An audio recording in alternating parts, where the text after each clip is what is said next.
We're going to get started with the CCM. We're a little bit behind. And ironically, I'm giving the CCM today. My name's Sophia, if you guys don't know me. Our case basically starts off with this patient who's a 31-year-old male, and he's the chief complaint for EMS is he's found unresponsive after stepping off the bus. Just a big thank you to the EMCCM team, which includes Dr. D'Souza, Beta, Kim, New Payne, Riggins, and Barons. So let's get started with the pre-hospital history. So EMS gets this call around 2 p.m. From a witness bystander that says he just collapsed after getting off the bus. They get there within 7 minutes, and within 20 minutes, basically leave the scene and get to RER by like 2:30. Their hospital vital signs basically show that the patient's hypotensive, has a heart rate that's in the 140, so he's tachycardic, but normal respiratory rate, normal O2 relatively, and the normal blood glucose. So what did they do? They put an 18 gauge in the patient, gave them 100 cc's of normal saline, put him on a 15-liter O2 non-rebreather, and actually did a few EKGs. This was the only EKG in the call sheet, but their documents in the EMS call sheet did mention that the patient had runs of VTAC, frequent PVCs, and sinus tachycardia. I know this is just one lead, but can anyone kind of comment on any abnormalities with this script or anything they see that's maybe concerning? Oh, Conrad. Thanks. It looks wider. Okay. The QTC also looks incredibly low. Yep. Okay, and sinus. So yeah, I agree. It looks like the QRS is a little wide and the QT is probably prolonged, and people on Zoom said the same thing. So the patient gets to RER. At RER, they repeat the vitals. At this point, the patient's actually hypertensive now, still tachycardic and more so than before, and now showing signs of respiratory distress. So tachypneic into the 40s. The O2 by triage was 95, but the ED provider notes actually say that the patient was oxygenating at like 70 to 80%. There was no temperature that was measured, and they did a repeat finger stick that was in the 140s. So the initial ABC. So the airway at this point they had documented was not protected, but secondary to the patient being altered. In terms of their breathing, they documented that the patient was having agonal respirations, and that circulation, they did have a pulse, but the patient was tachycardic. So with that just preliminary list of issues, what do you guys have on your problem list thus far? You can scream it out if you want. Altered mental status. Great, thanks. Altered mental status. What else? I can go back. Tachycardia. Okay, tachycardia. Respiratory distress. Respiratory distress. Good, good. So you guys got most of them. So with that problem list, and already knowing that EMS put in an IV, they gave some fluids, have him on a non-rebreather. What other interventions do you guys want to do acutely for this patient? Airway management. Yeah, great. ABC. Anything else? EKG. Okay. Put him on a monitor. All right, cool. And you guys got pretty much, and then just getting a rectal temp. Of note, they did a quick exam. I mean, the patient was a little unstable, but they did document a quick exam, which basically went from saying that the mental status of the patient was that he was not even responsive to pain. EMS's call sheet said that he was initially responsive to verbal stimuli and then painful stimuli, so his mental status was decreasing. He had dilated pupils on the exam, and they were noted to be sluggishly reactive. He was tachycardic, hypertensive. Both EMS in their call sheet and our ED provider note mentioned that the patient was extremely, extremely hot to touch and very diaphoretic. Although a temperature was never formally done, it was presumed that he was either febrile or hypothermic. They did mention some signs of external trauma. The belly was soft and the patient was having agonal respirations, but they didn't comment on what they heard. So what's your differential diagnosis for the super sick peri-arrest guy that we all kind of use in the back of our heads when we're thinking of like an immediate resuscitation or cope? What would be on your differential for this guy? COVID. Yeah, COVID, that's a good one. Okay, let me help you guys. So just the H's and T's, right? Thinking really broadly. So we kind of can rule out some things here, like he was probably hyperthermic, We know he wasn't hypoglycemic. We didn't see external signs of trauma, but a lot of this we don't really know just yet. Okay, now when the patient got here from EMS, within like a few minutes, the decision to intubate was decided, so the patient got accommodated and rocked. And then actually a few minutes after the intubation was done, there was no, I actually didn't see what drip this patient was started on or anything like that, but repeat vitals did show that the patient was even more tachycardic, now hypotensive, a little hypoxic, but it was slowly improving and the patient was being bagged at this time. And on the monitor, they saw that the patient went from a narrow complex to a wide complex tachycardia. And this, they did an EKG at this point, and this is the EKG. So can anyone kind of give me a systematic function of how you're going to read this? I mean, we all kind of know what it is, but is it sinus or not? No, right? Okay. Regular or irregular? Regular, good. Any, and it's a wide or narrow complex? Wide, there you go. All right. So we have a wide complex tachycardia that's regular, right? So what's your differential for that? What did you think the EKG was? Yeah, good. Okay. So, I mean, this is our differential, right? So you have like an actual electricity problem that can cause a wide complex. You could have just monomorphic V-type. You can have a supraventricular, something above the ventricles that has an aberrancy or conduction delay. And you can have a pacemaker that just is tachycardic as well. Then you have things that are going to cause you to become wide and regular, like a reperfusion injury, hyperkalemia, drug overdoses, and sodium channel blocking agents, which kind of tie in together. Okay. So at this point, they saw this EKG and they're like, oh crap, we got to put pads on this guy. They put pads on him and he actually got defibrillated initially at 100 joules, given 150 milligrams of amiodarone. And at this time, they also did like a bedside ultrasound. They saw good lung sliding, no effusion, so they ruled out pneumothorax and cardiac tamponade, right?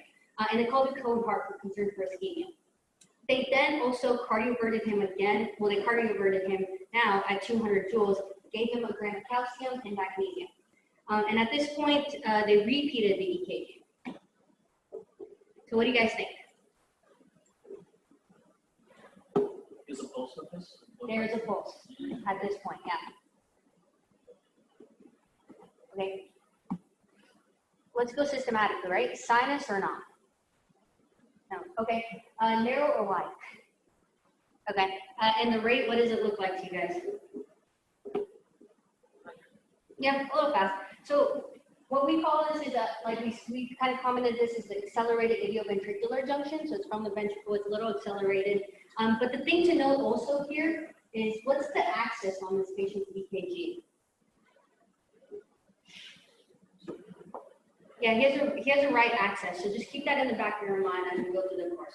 So this is the repeat EKG they got. And then actually right after they got this EKG, the patient became bradycardic. So a push dose epi was given at that point. I put the vital signs along with basically the time course and what was given.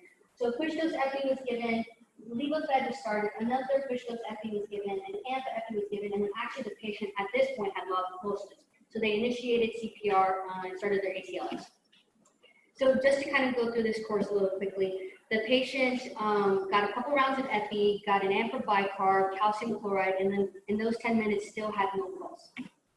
They continued basically their ACLS, checked pulses, still in PEA, gave calcium chloride, gave epi, gave dextrose, and still in a PEA arrest. And then at this point, the code heart team comes that was initially called earlier, and the only recommendation they had was to give naloxone. So naloxone was given, epi was given, a bedside ultrasound was done twice at this point, and it read as cardiac standstill. And so the patient was announced at 3:45. Now, the patient was pronounced at 3:45, but labs came in at 4:19. So just so you guys are aware, the team did not have this information. But as you can see, the CBC is unremarkable. The comp shows that potassium was 6.3, but it was documented to be hemolyzed. A little bit of a gap in the decreased bicarb, and creatinine of 1.6 that may be overdue given the BUN is 1. And troponin was negative at this point. The shock didn't show severe acidosis. The lactate was a little elevated, and the K on the VDB was 500. And that's all the information we have about this patient. After the patient was pronounced, they went through his items, and actually found drug paraphernalia, including a crack pipe, in his belongings. And through my chart review, there was only one visit in our system that the patient had, and it was for alcohol intake with a laceration and fast track. But in Care Everywhere, you can actually see that the patient's been seen at multiple psych and cardiology clinics in Connecticut and in Manhattan. Unfortunately, I couldn't get access to those because he's deceased, so I don't know for what. So let's go through our differentials from previously, kind of rule some stuff out, right?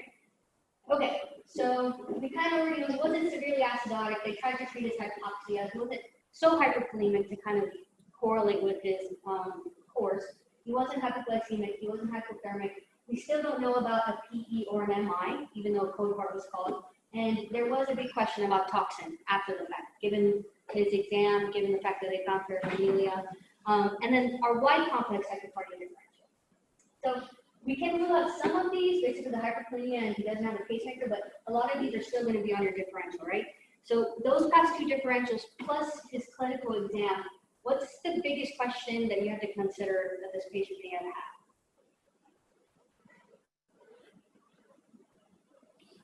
Yeah, so sympathomimetic toxicome, right? So that was kind of the question for this patient. Like, was there a tox cardiac arrest here, or was there a component of tox that we could have addressed? I don't know. The autopsy only has a prelim read, which I can tell you guys later. So why am I even talking about this if I don't have like a diagnosis for you guys, right? Like EM/CCM usually are these inpatient stays with this huge ICU stay, these complex clinical courses. And for this, we just don't really know what happened. So my aim for this lecture specifically is that this, like we've had, some of us have like ran these resuscitations on these young adults that are like in the 30s and 40s. And I feel like a lot of us come out of it being like, what happened? You know, you have an older person, you kind of have an idea of their causes. Everyone's freaking out on a pediatric resus, but you get the idea that a respiratory pattern is usually the cause. But in these like young adults, I think a lot of us come out of it and like, what just happened? So I wanted to go through the literature review to see like, what's the incidence of these young adults in cardiac arrest? And that means like 2 to 45 years old. And what's their etiologies? What's the common etiologies? And based on that, is there anything we can addend our ACLS or think about during our arrest during that time, given those statistics? So that was the first literature review. And just some caveats in that, there actually is a low incidence. And the studies, it was hard to find studies with good sample sizes. And on top of that, the ones that did have good sample sizes they had a skew in their age group. So they didn't have younger patients as much, but the sample sizes were more skewed to like up 17 and up years old, even though they included pediatric patients in their studies. And the other thing is a lot of these had various methodologies, meaning some of them based their diagnoses just on EMS reports, which I didn't include. Some of them did autopsy, some of them did tox reports, some of them didn't, and some of them even did molecular and genetic testing to see if they had like a genetic ion channel disease. So it was very variable, and just by the course of my question, a lot of these studies were just observational studies. So just those are your caveats. So what's the incidence? So the overall incidence is actually pretty low for 35 and younger having sudden cardiac arrest. And it's basically a few studies kind of talk about it, and it's around 1 to 3 per 100,000 people annually. So not that much. And the New England Journal paper kind of commented a little further and said there actually is a prevalence in men having a higher rate of sudden cardiac arrest at younger age as well. Okay, so let's look at one of the biggest papers. So this paper kind of went through and kind of talked about patients who were first diagnosed presumed cardiac out of hospital arrest, and then going back retrospectively and finding the etiologies. They didn't do molecular autopsies, but they did general autopsies, tox reports, and then review of all the reports that were in the ED. And essentially we're right here where we have like 1,800 people where they found the etiology. The big take home point I kind of want to bring here is a large chunk of them were non-cardiac and confirmed. And in that subgroup, an even larger were due to drug overdose. And then out of that, these non-confirmed cardiac cases are like PEs, sepsis, severe pneumonias, and things like that. So the big thing here is pretty much over 62% of these initial presumed cardiac were actually due to non-cardiac causes. So that's just something to think about when you're resuscitating these patients. Now, what were the most common causes of cardiac deaths in these patients? And surprisingly, it was still coronary artery disease. So, and you saw that it skewed to, as you got older, the rates were higher, which makes sense, right? So in this study, they saw that coronary artery disease was still the highest etiology of cardiac cause of cardiac arrest. And it was higher in the 35 to 45 age group, which I think our team did a good job calling code hard, thinking about that initially. And then the second was structural disease. So this is like severe valvular disease, cardiomyopathies, and things like that. And this was actually higher in the youngest age group, 2 to 17. Now, the third highest that was kind of prevalent across was just primary arrhythmias, which they basically diagnosed that by saying they found nothing on autopsy, nothing on tox, and they just assumed the patient had an arrhythmia. So that's the third highest. Now, out of the non-cardiac etiologies, the two most common was SUDEP. So this is this weird phenomenon with people who have epilepsy, where they propose that they have cardiac respiratory failure due to an epileptiform like cause. But the autopsies are negative on those patients. And then ketoacidosis, which includes both diabetic and alcoholic ketoacidosis, was the second highest cause. So that was the first study. The second study kind of just reinforced this data. They actually added molecular autopsies, and this was very interesting because out of the patients that they diagnosed primary arrhythmia, 30% were found to have genetic ion disease, and then actually were able to like talk to family to get genetic testing. So that is something to think about. But they found that pretty much in their subset, which was around 800 people, 68% had known cardiac disease, around 55 had at least one cardiovascular risk factor, and then interestingly enough, 20% had a history of psychiatric diseases or were prescribed to psychotropic diseases. And in the subgroup analysis they did in the study, they did do the EKG analysis for those, and a lot of them did have QT prolongation, like at baseline. So that was this study. Now my question is, we do know that coronary artery disease and structural disease is very common in this age group, and we did see that like toxin overdose, there is a large component in this group. So my question was there an overlap, and do we have to think about those in pretty much all these patients? So there was one good study, they had 620 patients in their study, but they only actually did tox reports on 77% of them, which was 477 patients. And they essentially found that 57% of those people had positive tox reports, which includes like street drugs, alcohol, and also psychotropics. And they actually did, I didn't put it here because I was running out of time, but they did a subgroup analysis of those to see how many of those were subtherapeutic, therapeutic, and super therapeutic, and it was all variable. But they did find in this study that the patients who had the sudden arrhythmic deaths, there was a higher percentage of those that had a positive tox than those that were negative. So the case that I'm bringing up is a lot of these arrhythmias can also have a tox that pushes them over, or if someone has a structural disease and having superimposed tox on board can push them into that cardiac arrest as well. So it's not an either or, it's more of like, is this an and that I'm presenting? And they actually found, which we know based on just this demographic, that about 30% of these patients in general had a history of abuse and psychiatric disease in the past. So let's see if this statistics fits with our patient, right? So our patient, he was 31, so he was in the age group, and he came with this arrhythmia that was a little wonky, and then went into an arrest. He had an exam, retrospectively when we looked back, that was consistent with the sympathomimetic toxidrome, and was actually found to have paraphernalia in his bag. I can't make the assumption that he was using that currently or not, but it is something to think about. And he did have multiple visits with psychiatry and cardiology that we may be able to extrapolate that he has some underlying psych and cardiology issues. So the next question is, knowing that statistic, like, do I have to consider tox a little bit more in younger populations? How can I addend or adjust my ACLS protocol, right? Or how can I like think about tox resus and appropriately intervene in that way? So that was my second literature review. The caveats here are tox papers are all case-based papers, case reports. There's not a lot of randomized controlled studies in tox reports. That's just kind of the nature of them. And a lot of like the sexy interventions, like lipid emulsification and ECMO, have like very limited data, and there's not just a good funded literature on that just yet. So just take that into consideration. So let's say you do have a tox cardiac arrest, and you know that tox is involved, and you know which tox. Basically, this kind of is self-explanatory. You're gonna gear towards the the first line antidotes for those those tox drugs. But for our patient specifically, right, he had this wide complex tachycardia. That was weird. He wasn't that wide on EMS, but then he became wide. So the question was there something on board, and could we have intervened by giving him something at that point? And they did give him an amplified carb initially, but was that enough? So that was the question. The other things here that we kind of discussed, which it's hard to do if we don't have time, is ECMO, intralipids, calling the poison control center. But these are just things to think about if you do have someone who's like somewhat stable, and you can kind of try to do these interventions early. So we're going to talk about cocaine toxicity specifically because that was the concern and suspicion for this patient. Just an overview of cocaine. It's a very, very strong sympathomimetic because it just prevents the reuptake of your neurotransmitters, as we all know.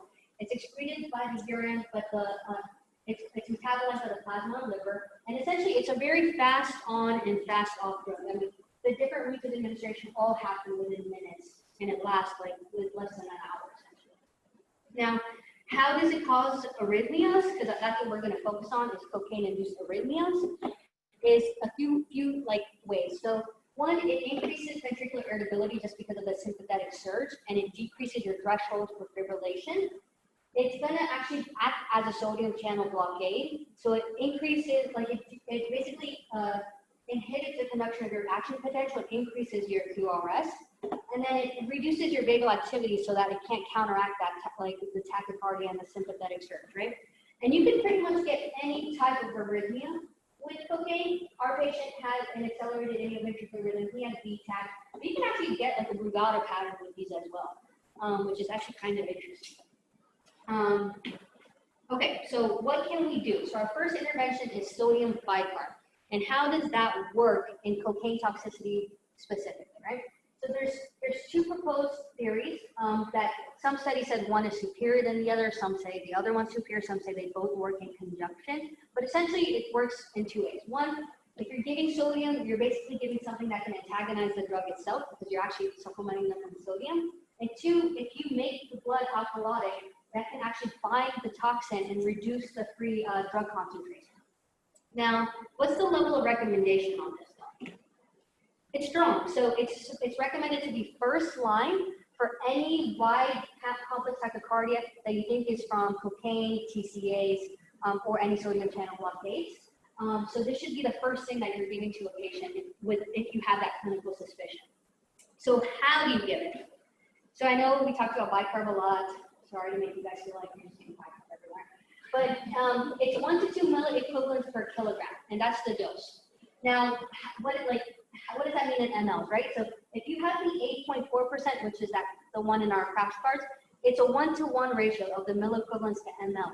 So essentially, your 1 amp is going to have 50 milliequivalents to 50 ml. So for like a 70 kg person, that's like 70 to 140 milliequivalents. So it's like 1 to 3 amps that you're going to give that patient. There isn't a consensus in the literature of like, you should do it this many times, you should start the drip here, you should do it for this long. This has just all been like kind of in the literature and of what's the most common approach.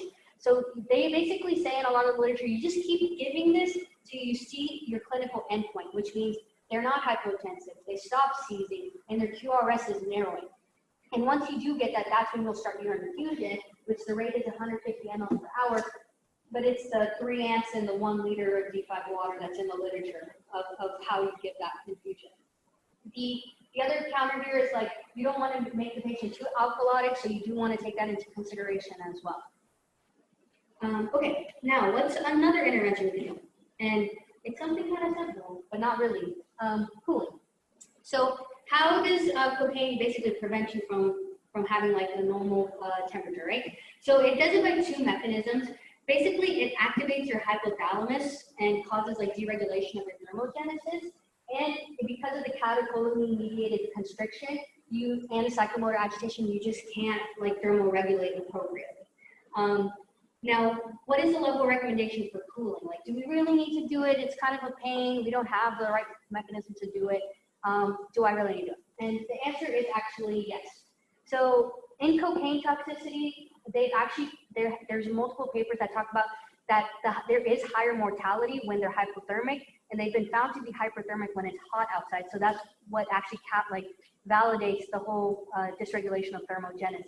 And it's been shown that even delayed cooling for 30 minutes with a temperature of over 102 increases your morbidity and mortality. So which way is the best way to cool, right? And the most effective cooling method through the literature is immersion, which is basically like submersive with cooling, like, and having them in an ice bath. That's the first sign and the quickest way to cool somebody, and then evaporate. So how do you do that? So immersive, there's 3 types of cooling. There's actually a few more. I just wanted to kind of do the most common one. But immersive cooling is like the ice baths. This doesn't mean putting ice packs like in their armpits and their groins. That's a totally different thing. It's not as effective, but this is just having them completely filled with like ice. And someone did a morning report last year actually, where they put the patient in a body bag and just dumped a crap ton of ice in it, and that would be like an appropriate way. And there's like 3 ways in some literature that have like these MacGyver ways to cool the patient. And this says it's the fastest, so like 0.2 Celsius per minute. So that's like relatively fast. The next would be relatively internal cooling, which is just using like cold crystalloids, like cold fluids. And this doesn't do it as fast, but just for you guys to know, a liter makes them go down like a degree Celsius. And you don't want to give like 5 liters just to bring them out like that. So, and then evaporative cooling, which is like misting and fanning and having cool air on the patient, is the second fastest at 0.1 Celsius per minute as well. The other things to think about when you do have this, Noah said dunk and ice bath, yeah, is how are you going to monitor their temperature? So the best way is esophageal and bladder probes. In the literature, I've never seen one, I've never done one. They did say that you could do rectal probes, but it does have a delay in temperature. So if you're going to do that, just acknowledge that you might be like a couple degrees behind. And then the shivering. So the shivering is going to counteract it. It can cause rhabdo. So you may want to sedate them, give them a muscle relaxer, and even paralyze them and sedate them if you need to. All right, what's our next intervention? Antiarrhythmics. So how am I on time? Yeah, all right. I'll get there. So antiarrhythmics, right? So how does cocaine cause arrhythmia? So cocaine acts like a 1C antiarrhythmic, which basically is a sodium channel blockade. This is where you get your fast influx of sodium that causes depolarization, and it slows it down. It also can block the potassium channel, so it can cause both QRS and QT prolongations, and it can simulate rubedo like we talked about. So the question is, can you give an antiarrhythmic to a drug that causes arrhythmias? That's the question, right?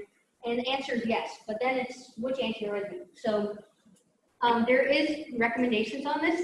The literature strongly recommends not to use a 1A, 1C. So let's go back and see which ones are. So these are your 1A and these are your 1C groups.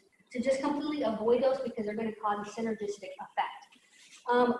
Class 3, the amiodarone, which we use a lot, there's not that much evidence behind not using it, but there is a lot of like a theoretical contraindication in the literature that it acts like a beta blocker, and you don't want to give that to someone who has cocaine shock. So it's recommended to avoid it despite the lack of evidence. And then the last one is lidocaine, which is our 1B right here.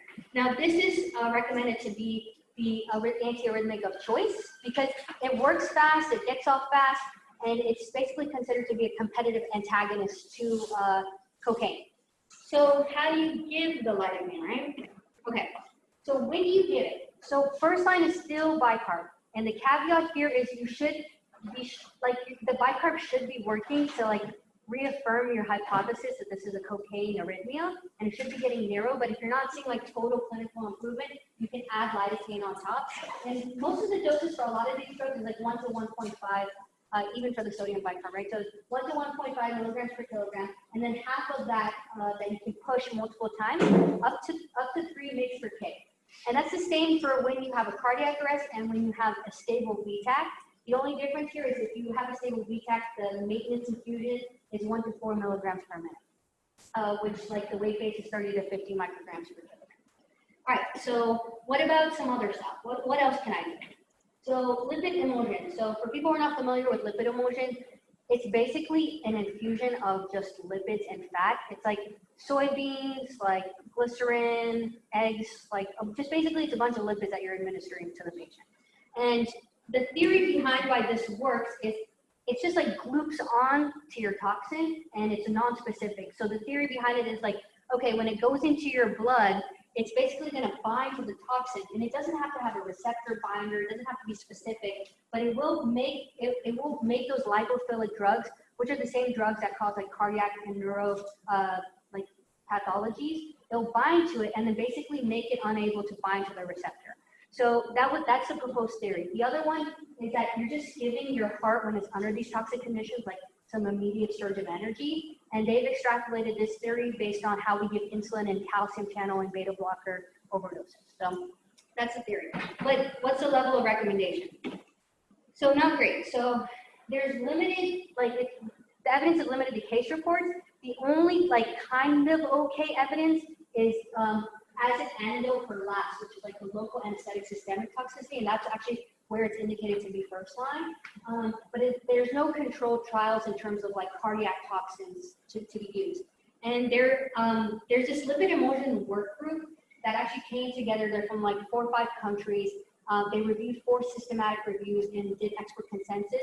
And they came up with these formal recommendations for cocaine, which essentially is a neutral recommendation in cardiac arrest, but otherwise not recommended. So if you do have a cardiac arrest and you think it's cocaine related, you can consider it, but it's not first line, and it's just a neutral recommendation.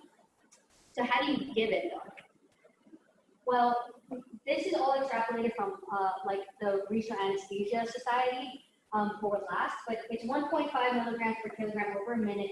For a 70 kg person, it's 100 mLs, and you can keep repeating this. And some of the case reports, a lot of them actually got success after a 10 milligram over kg dose, which is like pretty high. And then you start the infusion after you see some clinical improvement.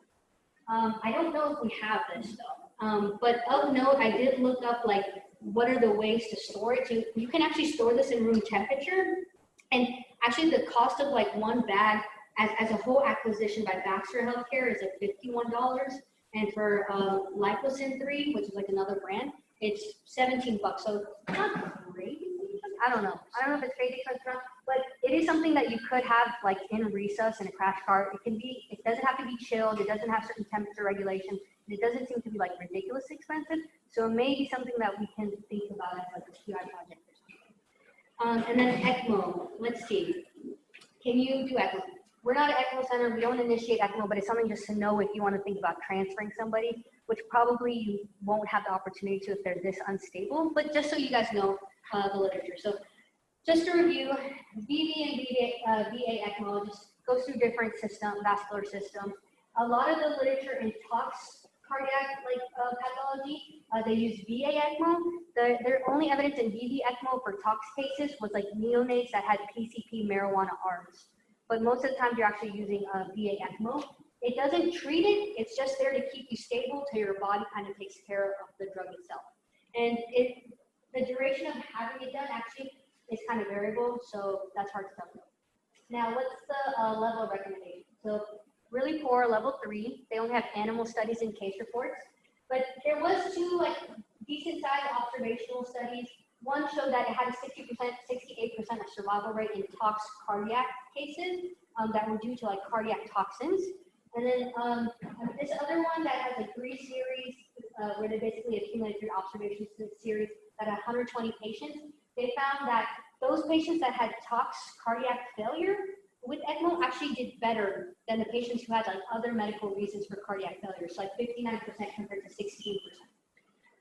The only other things to think about with ECMO is your pharmacokinetics get messed up because your distribution volume is changed, and like even giving like insulin has to be taken into consideration with it, giving heparin, giving sedation all has to be taken into consideration with ECMO.